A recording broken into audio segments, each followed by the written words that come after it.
You're listening to the What is a Woman podcast, hosted by the Catholic Family Podcast. Hello, everyone, and welcome back to the What is a Woman podcast. My name is Holly, and as always, I'm joined here by my mother, Mandy, and we are happy to be back for another episode. Jesus, meek and humble of heart, make our hearts like unto thine. So ladies, I just got the finger. My mom put her finger up in the air. Oh, we miss one weekend. We forget everything. We forget our little prayer. So anyways, we missed last week, but I feel like we made up for that because we posted a video. Today is Tuesday. This is going to be airing on Thursday, obviously, but so we have put out two videos this week for the Catholic Family Podcast. So if you're not sure what video I'm talking about, my mother and I were at St. Gertrudes last week. My daughter, I took her down there for the girls' camp. Yeah, we were invited. We were invited down by a local family. And so while we were there, we were blessed enough to get a tour from Bishop McGuire. And His Excellency took us around and explained all the different statues and how they acquired them.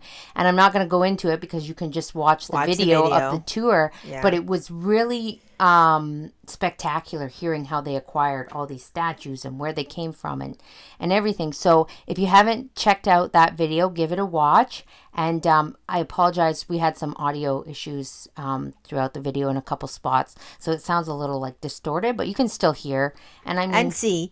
So if that's just one small sacrifice you can make to listen to that, it's worth it for the video. And they have such a beautiful church there. Beautiful church full of beautiful devotions. I haven't been to so many churches, but I've never been to a church before where they do so many devotions. We were there for the Feast of St. Anthony. We got to kiss the relic of St. Anthony twice in one day. Twice in one day. We went to the morning mass because I had to drop my daughter and another girl off for camp. And then we came back at night for the evening mass. And I'm just going to say... that was an experience that was very amazing. We were at St. Gertrudes. They have this little side church. I don't know what to call it. It's not a side altar, but it's a whole separate little... That's a side chapel. Side chapel. That's the word I'm looking for. I think they would call it a side chapel. Right. So at the evening mass, Bishop McGuire did the evening mass. It was very intimate, very small. And in this side little chapel, it was just so wonderful. Oh, it was beautiful. It was beautiful. And then after Mass, Bishop brought out the relic, and we got to kiss the St. Anthony relic. It was wonderful. It was an amazing vacation. Yeah, we have a lot to talk about. Right. A lot to talk about it. The girls had a high Mass. Every day for camp. And not only did they have a high Mass... I was talking to this young girl. I can't remember what her name is. The choir director for the girls' camp. Right. Yeah. She was back there directing the choir with a baby on her hip. Yes. Yeah. And I said, I jokingly told her that I said my daughter was going to take a picture of you doing this. Yeah. I just didn't want it to be weird though. Like why I didn't take a picture, but I turned around and I saw her doing it because I'm in the choir. At our church, so I'm always like I'm always looking, scoping out the choir to see what everybody does, right? I can't remember her name. I wish I could remember. Yeah, and she said her father-in-law is the main director, like she's just directing for the weekday for the girls' camp. But I turned around and here she is directing this high mass with a baby on her hip, and I laughed because my sisters, they were in the choir for Easter for a special occasion, but then they're like, no, we can't do the choir. We got kids and babies and it's just too much. And I'm like, I think I need to take a picture of that and send that to my sisters. No, I'm just jesting them. But yeah, she was an awful good baby. She was a very good baby. I didn't think I heard a peep out of her all through Mass. Many babies were that good. So. But it was just funny. It was a little cute thing.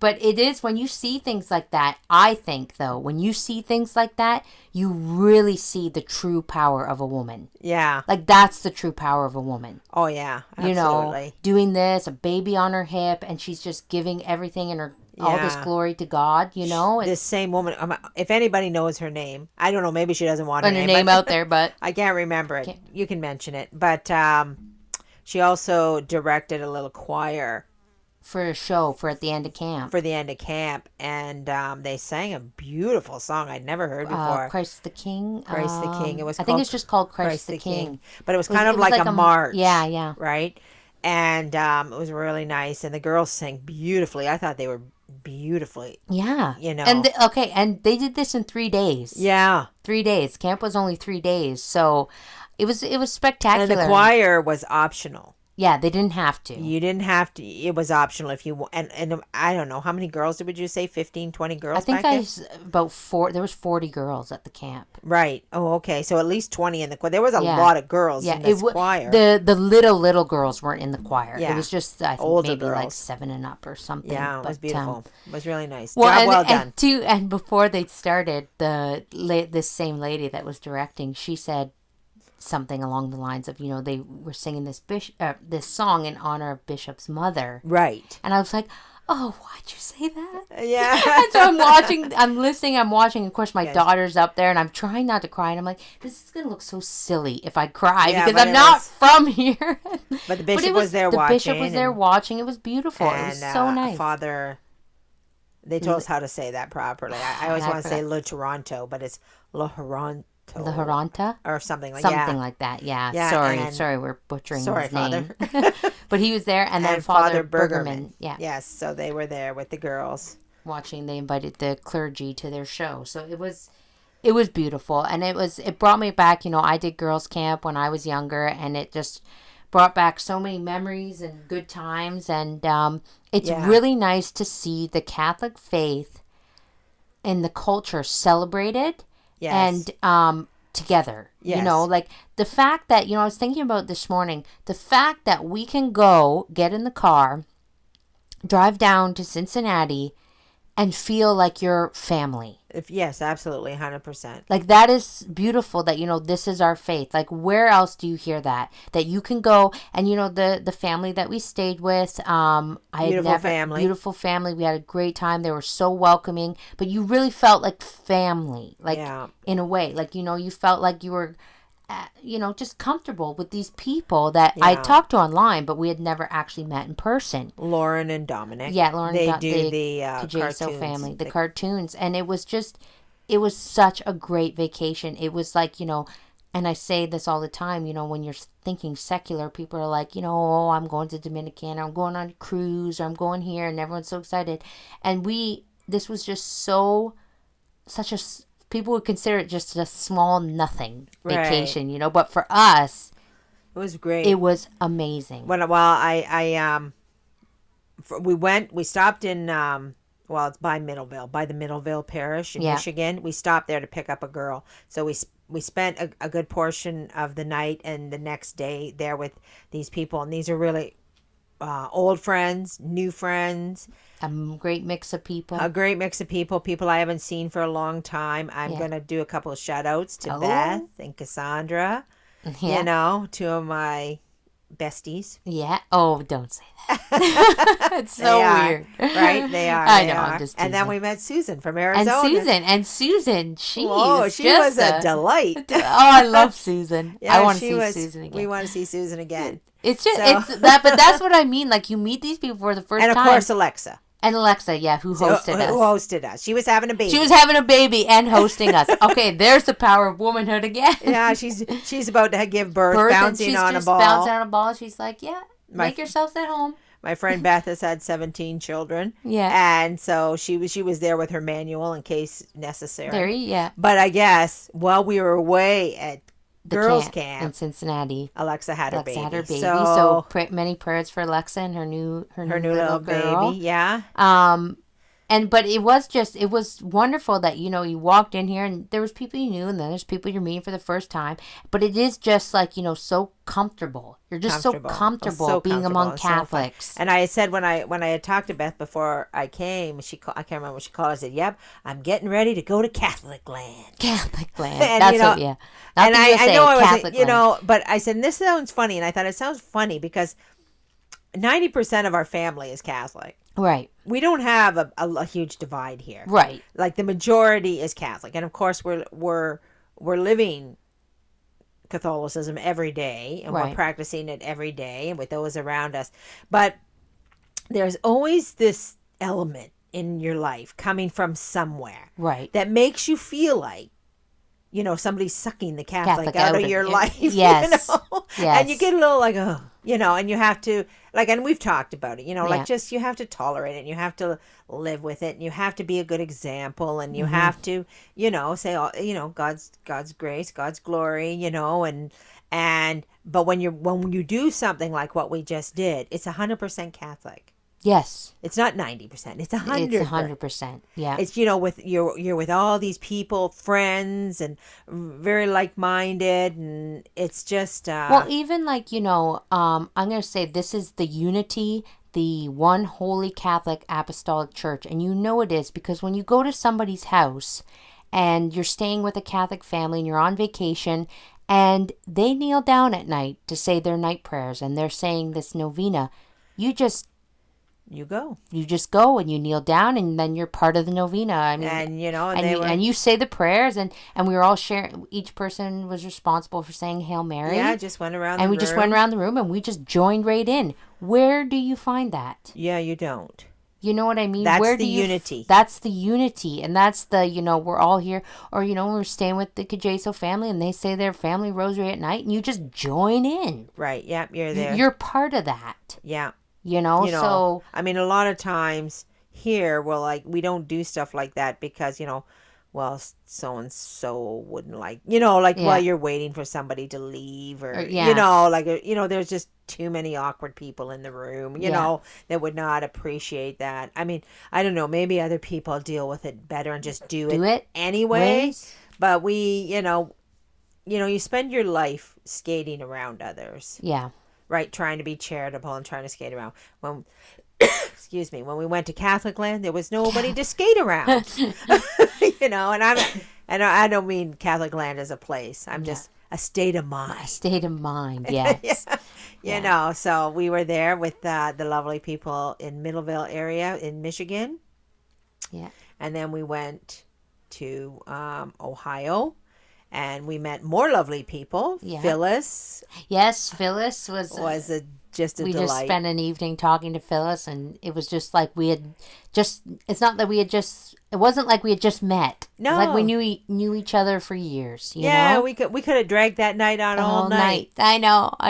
And Amelia, we didn't actually get a chance to visit with her, but she was at the St. John's bonfire, and she came running over, and I got to spend an evening with a good friend I hadn't seen for about 20 years. Yes, see, there were so many friends I'm forgetting. Anne Marie, right? Yeah. I don't know if she's listening.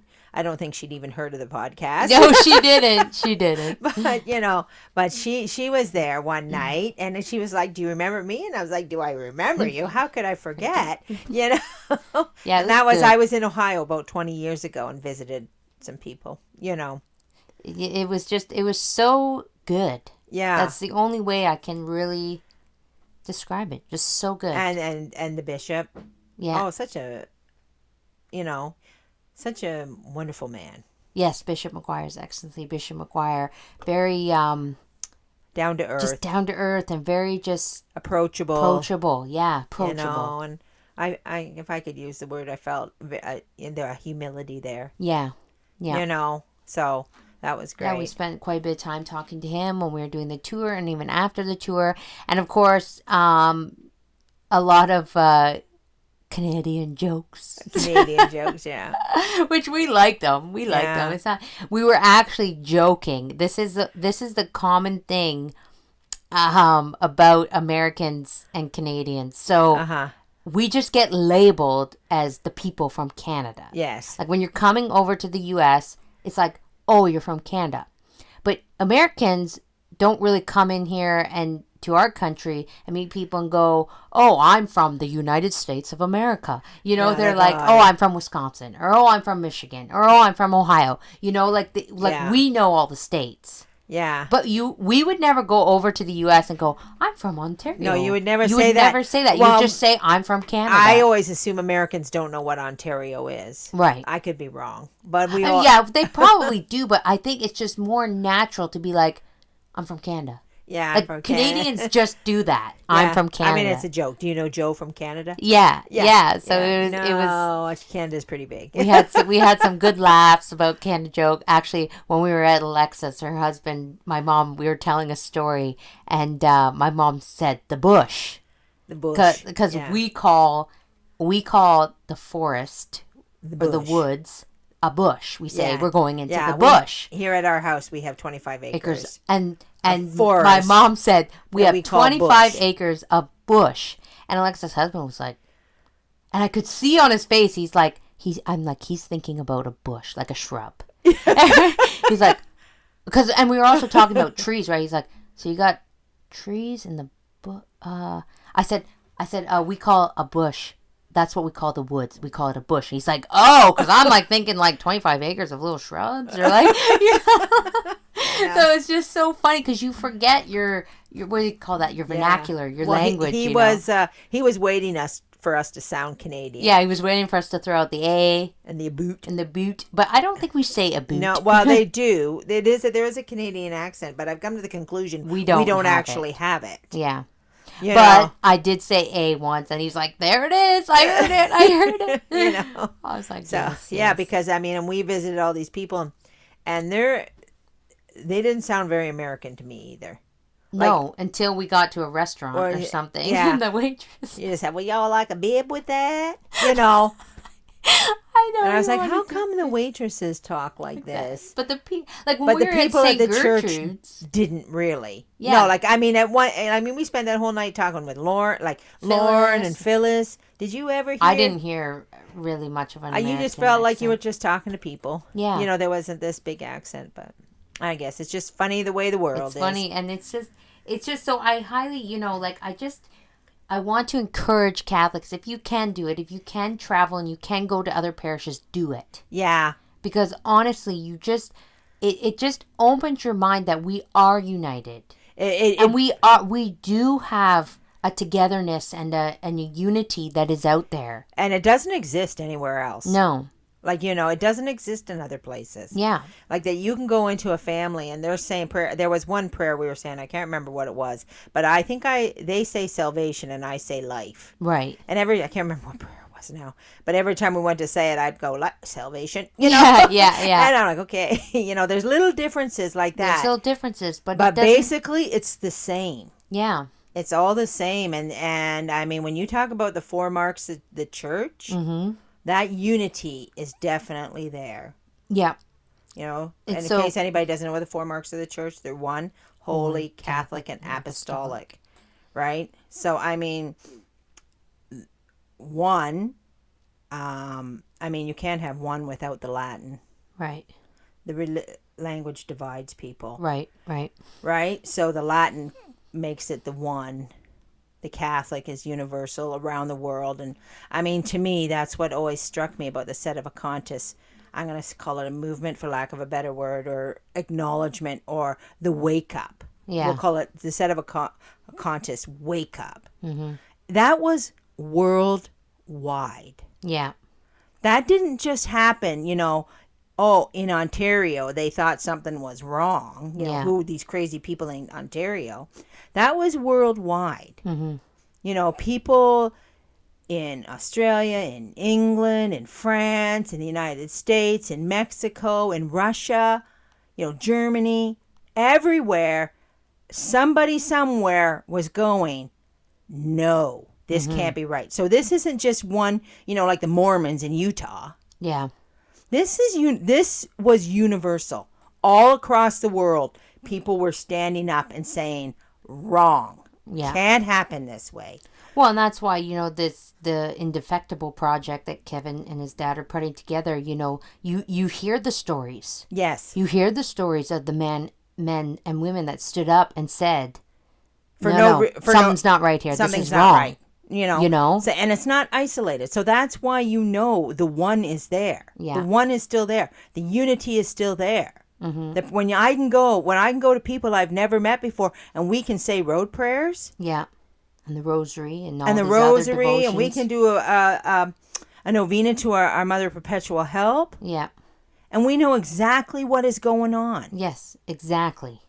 It's not foreign to us. It's like not. even though I'd never said that novena, that particular novena before, Right. I know what's going on. I know Right. what a novena is. Yes. I know the words I'm saying. Yes. I know what they mean. Yeah. I know who I'm praying to. When we get up and we say grace, everybody's saying the same thing. There's your unity, people. There it is, right there. Well, because it's even like, I remember as a kid, I went to public school, and I'm talking little kid, you go to your friend's house, sometimes depending on the family. Like I went to public school, but there were some Christians in there, Protestants, what have you. You'd go and you'd be at somebody's house for dinner, and they'd be like, oh, let's say grace. And then, the person behind me is reaching out for my hand, and I'm like, what do you want? And then, they hold hands around the table, and then they say... Does this happen often? At a few families, Because I'm wondering about this, right? You always hear these stories as an adult after. Well, you don't know it's coming. Yeah. You're at somebody's house, and then all of a sudden they're like saying grace, and you're like, why do I gotta hold your hand? Yeah. And you're like, and then they start spouting off something that's... I guess this is why the new generation of Catholic parents are far more guarded. Yes, well, and I mean, but like, it wasn't like, you weren't going to sit down and pray to Satan or something. Like, Yeah. it was like Protestant Grace, you know. Yeah. And the odd friend you had, maybe they will, like a lot of them, I think, went to like Bible camp or something. What is that? Protestant? Yeah. Or something? Everything is Protestant. But anyway, so what I'm saying is, when you're among Catholics, you're going to sit down and you're going to make the sign of the cross, and you're going to say grace the way every Catholic says it, You're not going to sit down and somebody's going to reach for your hand. Right. Speaking of Protestantism, I don't know if I've mentioned this before, but do we know where the word Protestant comes from? Mm-hmm. Protest? Protest. Yeah. It's to protest. Yeah. So to be a Protestant is to protest, and obviously you're protesting the Catholic Church. Yeah. So, I mean, that in itself, Yeah. Your religion is based on a protest. Yeah. No thanks. Yeah.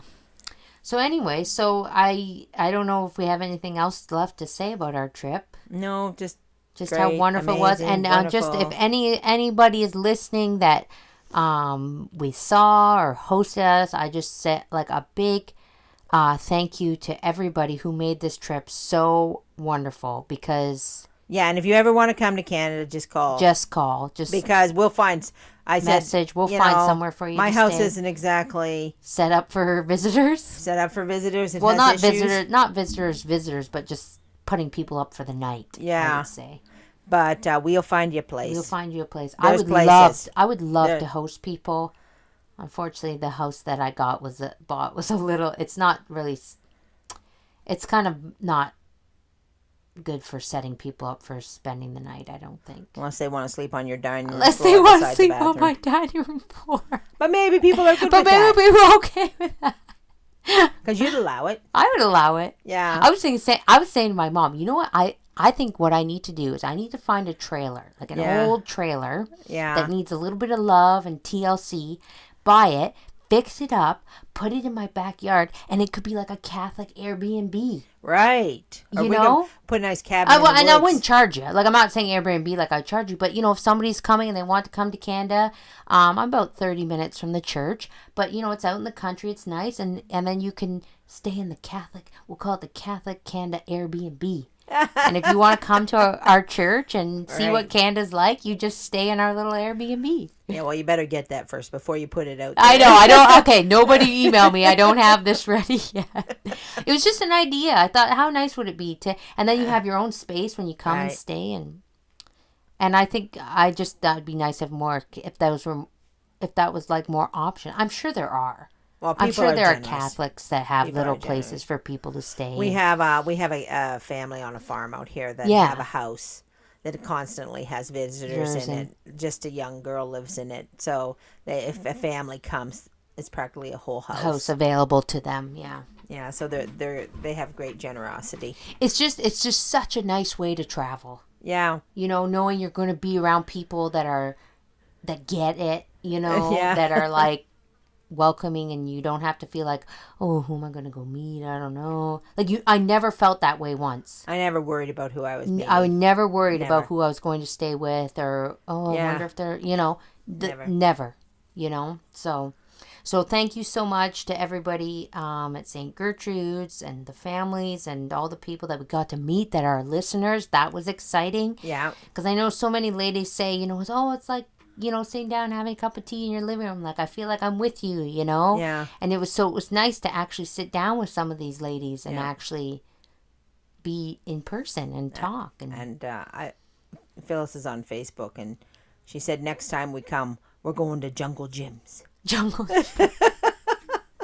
Yes, we never did make it to Jungle Gyms. But I want to go. I want to go. Was it international foods and stuff? Yeah. Right? Yeah. It sounded very interesting. Very interesting. So, anyways, what else do we have on the... Well, I have a book. My mom has a book. Our good friend Lauren, she had a book that she was reading from. And you know me, when people are reading books, I want to know what book they're reading. And it was called Cultivating Virtue.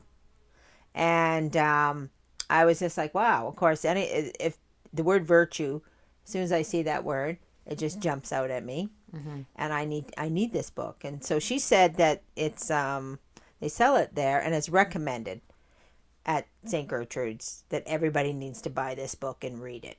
Okay. So maybe you can put a link in.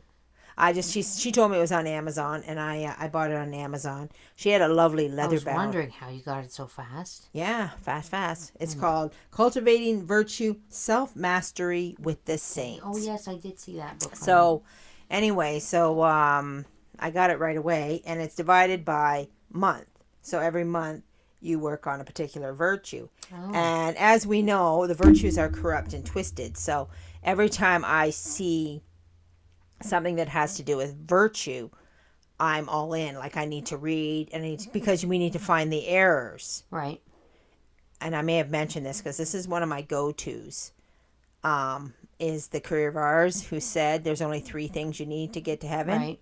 If I said it before, I'm just going to repeat myself because it's just so important. Yep. The first one is you need to practice the precepts of the church. Mm-hmm. Don't eat meat, go to Mass on Sunday, all that good stuff.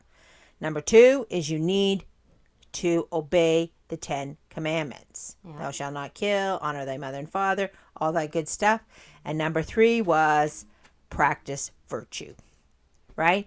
And the Courier of Ours said it was very easy for somebody to get to heaven if all they did was those 3 things. Right. So I personally, when I read that in a book on the Courier of Ours, I said, well, it's easy to get to heaven. All I got to do is those 3 things. So I kind of made it my mission to do those 3 things. Right. But, I mean, the hardest is the virtues, because we have to find out what they are, because they've been so twisted and distorted. Well, not just find out what they are, untwist them. Untwist them. And get the true meaning of the virtue. Right. And I know we've talked a little bit about lying before, so I picked up my book, because I just got it yesterday. Ordered it, come home, first thing, looked this up on Amazon. I got it. It was about $23. The leather copy is about $56, but I cheaped out and said, I'll just get the paperback. But anyway, so I said, well, I think I'll just read it by month. And since it's July, I'll just start the middle of the book by July.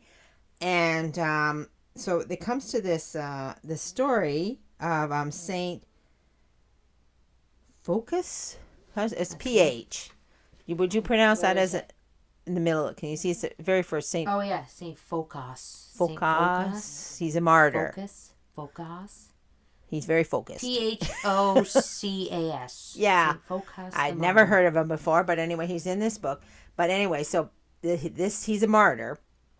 So he's he has great charity, and he feeds everybody, and he's harboring and aiding and abetting Christians, right?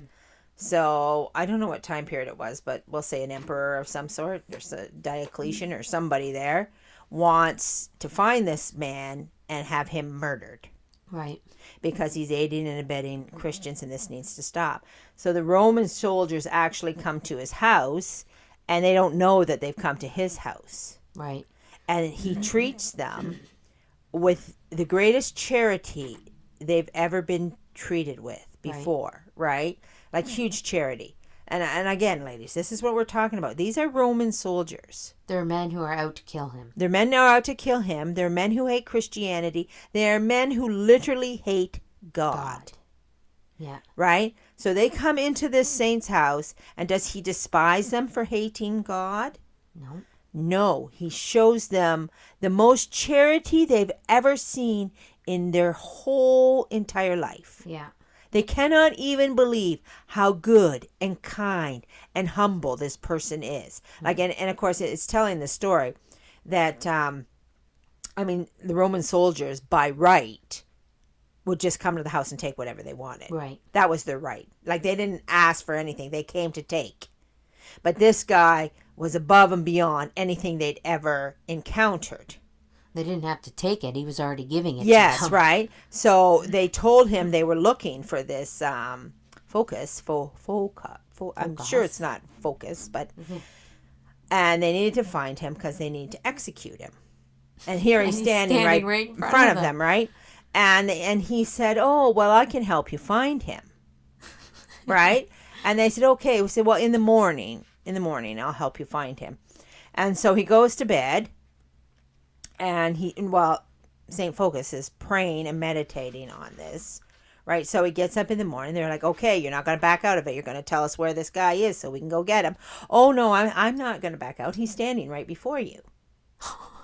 And they're like, "What? I am he. I am him who you seek," right? And they don't. Now they like him. Now they don't want to. They said, "I got an idea." Turn the page up because I think I underlined it. Yeah. "I got an idea. How about you run away and we'll say we couldn't find you?" And what does he say to this? He said, "No," said the saint. "My death would be a less evil than to concoct such a fiction and tell such a falsehood. Execute then the order you have received." So saying, he bared his neck and extended it to the soldiers, who severed it with one stroke and gave him the glorious crown of martyrdom. Yes. So what he's saying is, if you lied, this would create a greater evil. So then my death will not create an evil. Right. So instead of creating the evil, you must kill me. Yeah. Wow. I know, right? And here we are living in this world. Here we are lying to get out of work on Tuesday. Yeah, we're lying, over nonsense. Yeah. And I was reading this morning, not for the podcast sake, but I was so like, wow, here we're talking about all these lines, and this saint, and this is what we're after here, people. We're after all for the greater glorification of God. Yeah. We're after, death before sin. Yes. Like, we all know the story of Saint Maria Goretti. Yeah. That was her motto, death before sin. Yeah. It was her, right? I'm pretty sure, yeah. Yeah. And the thing is that, do we actually mean it? Yeah. It goes on. Because her motto wasn't death before big sins. Yeah. Death before mortal sins. No, it was just death before sin. This is period. This is death before lying. Yeah. Yeah. Like. And anyway, and there's another story in here. What was it? I didn't. They were all the virtue is called simplicity, right? Love of God, that God be loved more than anything else. Yeah, anything else. So this is the simplicity, right? So that love of God must come first. And this the other story was about a saint. We might have to, because I'd have to reread it. But I guess about somebody. I know what it was. Yes, it was about a devil had appeared in a monastery to an abbot. I'm going to say an abbot. I'm not entirely sure if it was an abbot, but that one of the monks was already damned. Right. And so he was besought with grief. Right. That this beloved monk was going to be damned. And we can understand that, right? If we put ourselves in that perspective, like say it was your children or your brother or your mother, your sister, your father-in-law, whoever, right? Thinking that, because we spend an awful lot of time thinking about people damning themselves. right? And it causes us huge heartache. Mm-hmm. And so this abbot, I'm not sure if he was an abbot, but we're for lack of who exactly he was, he goes to this monk and he says he can't take it anymore. He's had this vision that he's damned. Mm-hmm. And this he was the master of the novices. I'm actually just seeing it here. And his answer is, I serve God, not the kingdom of heaven, but for his goodness and love towards me and for the passion. He has suffered for me. He chooses to give me his paradise. If he chooses to give me his paradise, he can do it. Who said that? This is the novice. The person that was damned? The person that, the saint that a devil appeared to the master of the novice and said, this novice is damned. Right. Right. So he had all this grief about this. So when he but who said that? What the you novice. Just read? The novice. Okay. Right. The novice says it. So he says. So the person that devil said was damned. He says, if God chooses to save me, he saves me. Right. If God chooses to damn me, he damns me. Ooh. And he just, with all the confidence in the world, he says, God is good, God is glorious, God is perfect. What God chooses to do is perfect. Right. Right? So, I mean, my thing was like, how many of us really take that? Right. Like thinking about that somebody is damned or somebody is on the road to perdition, like they're on the road to hell. Like we can't seem to get past that in our daily struggles and our like thinking about how somebody we love is just damning themselves day after day after day. And instead of thinking about that, what we have to think about is God is glorious, God is good, God is perfect. And God does not make mistakes. And God does not make mistakes, and we have to will ourselves with the will of God. Right, well, because, and I mean, the person that told him that was a demon. Yes. It was a demon. It wasn't an angel. It wasn't an angel. It was a demon. So I mean, that's that. But what I'm saying though is that's another trickery of the devil, right? To put these thoughts in our head to distract us from the glory of God, and to just putting our faith in God and saying God is in control. God does not make mistakes. Who am I to wonder about what God is doing? Yes. That's a deceit from the devil. Right. To distract you from God's greatness. Ladies, and myself too. Yeah. All these people in our lives that are causing us fret because of their bad decisions or their wicked lifestyles or whatever the heck they're doing, have the confidence. You say, I must forget about it, and I must have put my confidence in God. I must put my confidence in the glory of God and the goodness of God. Right. I say he's good and just. But do I believe it? But do I believe it? So this here, so he says, at the end here, he says, God will do with me what he wills. Yeah. And I thought about that because that's in the Stations of the Cross. Mm-hmm. Do with me what thou wilt. Do with me what thou wilt, right? Yeah. And how many times, I mean, I know I'm one. I mean, I'm a huge lover of the Stations of the Cross. So I try to go every Friday during Lent, especially, to do the Stations of the Cross. And I mean, for years, I've been saying, do with me what thou wilt, do with me what thou wilt. And then one day, it just kind of popped into my head that I didn't actually mean it. You know? Like I'm saying, do with me what thou wilt, but then it's like, no, don't do that. Oh, yeah, don't do that. Don't do that. Why are you doing that? I can't take it. Don't do it. Don't do that over here. Don't do this over there. Like, you know, I didn't actually mean do with me what thou wilt. Yeah. I meant do with me just good things. Yeah. I can't handle the bad. I can't handle the bad, okay? You know? Yeah. So, I mean, what we're striving for here is always to, you know, to really mean do with me what thou wilt. Yeah. You know, when the good Lord giveth and the good Lord taketh away. Mm-hmm. Like, you know, like Job, you know. Mm-hmm.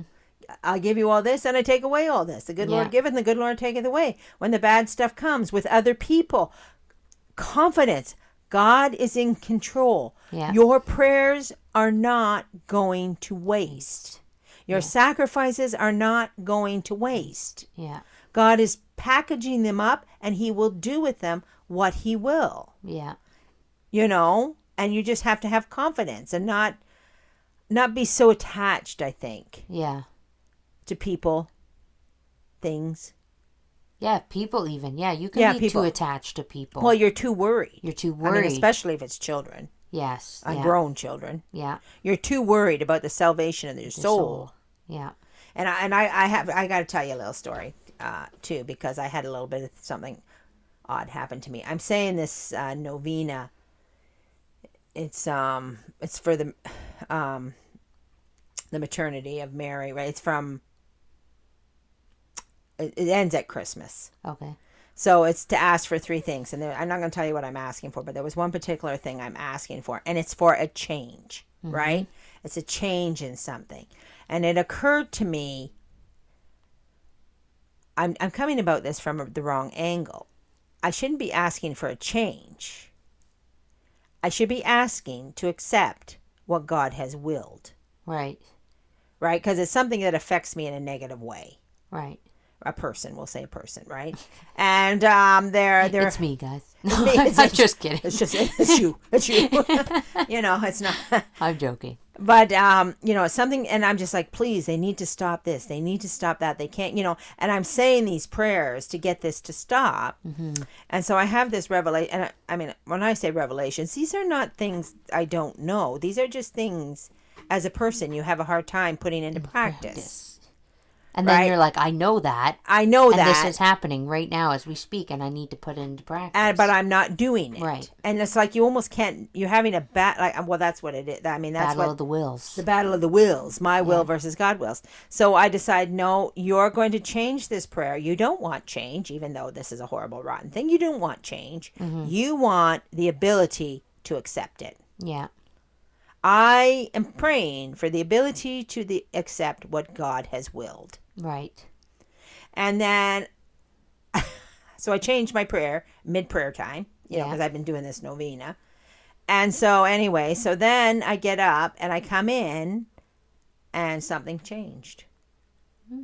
Yeah, I mean, I can't give details. Right. But I'm like, something changed. Something changed. And I'm like, how is this situation better?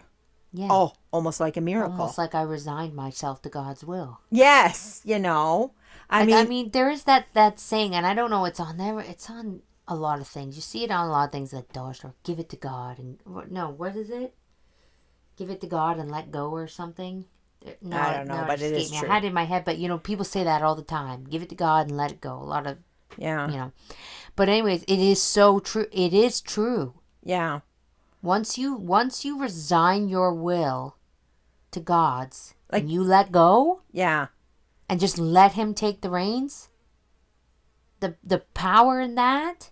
Yeah. The power in doing that God, the graces that God grants you when you truly do it. Yes. Not just like, God's will be done. No, like when you truly resign yourself to God's holy will. Even if it looks bad. Even if it looks like. And it's something that's clearly, like, you know, not that good. Like, you know, obviously if you're praying for change, it's because something needs to be changed. You know, like it's not a good situation. Right. But, you know, the graces that come out of that. Yeah. To resent, because I mean, I believe this whole world, this whole time we're here, a lot of it is a battle of the wills. It's because that's what God gave us. God gave us free will because God wants us to love him with our whole heart, our whole mind, and our whole soul. And to have complete and 100% confidence. Well, if you do, you will. Yeah. Yes. But what I'm saying, that's what God wants from us. That's why he gave us the free will. Because who wants somebody, I mean, you see it in the secular movies of people like making people love them, like a spell or whatever. Yeah. Who wants that? Yes. Who wants somebody to love them because they said, I'm going to make you love me? Yeah. You know? Like, so when you use that free will that God gave you and you surrender it back to him. Yes. And say, do with me what thou wilt, and you really, really mean that, that's the love that God, I think, is looking for. He wants you to renounce your will to his. That's the plain and simple secret of That's it what all. I think, So when we talk about this, that we're on this planet, planet, when we're on Earth. I mean, we're on a planet, but that just sounded weird. Anyways, but As opposed to the people on Mars. Yeah, that's why it sounded weird. When we're on Earth and our time in this world, and we use that time to do God's holy will and not our own, yeah, you will be greatly rewarded for that in heaven. And to accept, you have to be able to see all things as coming from the hands of God. Yeah. So that means you can't be sitting there like, well, this is bad. God wouldn't want this. Well, I mean, God's allowing it. Evil does the work of God. Evil does the work of God. If God's allowing them to have a free will, who are you to take it away? Yeah, who are you to say, hey, you need to change or you need to do this? I mean, like, that, again, God gave us the free will because just as he wants you to love him wholly with your free will, he wants the person sitting beside you to do the exact same. Yes. He doesn't want you to force them or, So, and I think you especially have to remember that when it comes to your children. And I'm not at a stage where I could maybe really speak to this fully, but my daughter is getting older and it is a worry that, I want her to love God because she wants to love God. Right. Not because, mom says I'm going to go to hell if I don't, so I better do this. Not that my daughter ever said that. Maybe not out loud. Not, well. You don't know because you don't know. But that's what I'm saying. I don't know. I don't know. She is a teenager, and I know there's a lot of things going on in that head that could be pretty scary. Yeah. Like you wonder how, because, and again, I've lived through it. I've lived through it where a stage where I'm just going through my faith because I'm going through the motions and it's just what you're supposed to do. Yeah. You're Catholic. I'm like, I'm Catholic. I better do this or I'm going to go to hell. Yeah. That's not love. That's not love. That's not love for God. And it's especially hard for a parent to watch that. No, I know. I don't know because I did it, but I can imagine now that I have my daughter, I'm like thinking in my head, I'm going to be so sad if she's just going to church and living her faith because she quote unquote has to. Or she just one day decides, I like the world better. I haven't tasted any of this, and all these delights are ahead of me. Right. So you have this fear for people. You do have this fear for people that they're not living their faith for the greater glory and love of God. Mm-hmm. That they love God first and foremost. Right. But the trick... So it's what I'm saying is, it's hard to sit there and not try to control that. Especially as a parent. Especially as a parent, yeah. Especially as... trust me, I know. Yeah. But the key, ladies, is to just have the confidence in God and let it go the way it goes. Yeah. I mean, have I ever talked about the exorcism of Emily Rose? I don't think so, no. Well, it's supposed to be based on a true story. Annalise Michael is the woman, and it's a court case. It's more of a court case between the Catholic Church and the family of this girl. Well, the state prosecuted the Catholic Church and the priest, and I believe the parents. Oh, because the girl died. Right. And there was all these exorcisms, and I mean, it's a really horrific case. She was quite possessed. Right. But anyway, happens to be a scene in the movie. I mean, and of course, this is a movie. I don't know if it's true or not. I mean, I know the Annalise Michael case is true, but I don't know how much is Hollywood and how much is a movie. Reality. Yeah. But they said that that the movie was actually written because of the lawyer, right, that defended the priest. Right. Because he had to get this story made known. Right. And he was an agnostic when he started, and I'm pretty sure, I don't know how he finished, but I'm pretty sure it's not an agnostic. A lot of weird things happened, and he's the one that made this story have to be known. But there's a stage in it. Here's this Emily Rose, Annalise Michael, whatever you want to call her, and she's possessed. Yeah. Right, and she's like, her kneecaps are smashed because she's genuflecting, like the devil has her like ramming her knees on the ground, genuflecting, and she's being tortured. She's literally being tortured, right, by the devil. And there's a scene in the movie where the Blessed Virgin appears to her. Right. Have you seen it? You haven't seen it? No, but I've heard you told this story before. Right. So the Blessed Virgin appears to her, and she says to her, God knows that you're suffering. Mm-hmm. And she says, if you wish it to stop, God can stop this for you. Yeah. He says, but he wishes to make known through you that the devil exists. Right. So Annalise Michael or Emily Rose, she says, then let it continue. Wow. Right. And of course, this is a movie, so I don't know if this is fact or fiction. But a couple things went through my head. But I mean, you can still take that as a pretty strong message, whether it happened or not.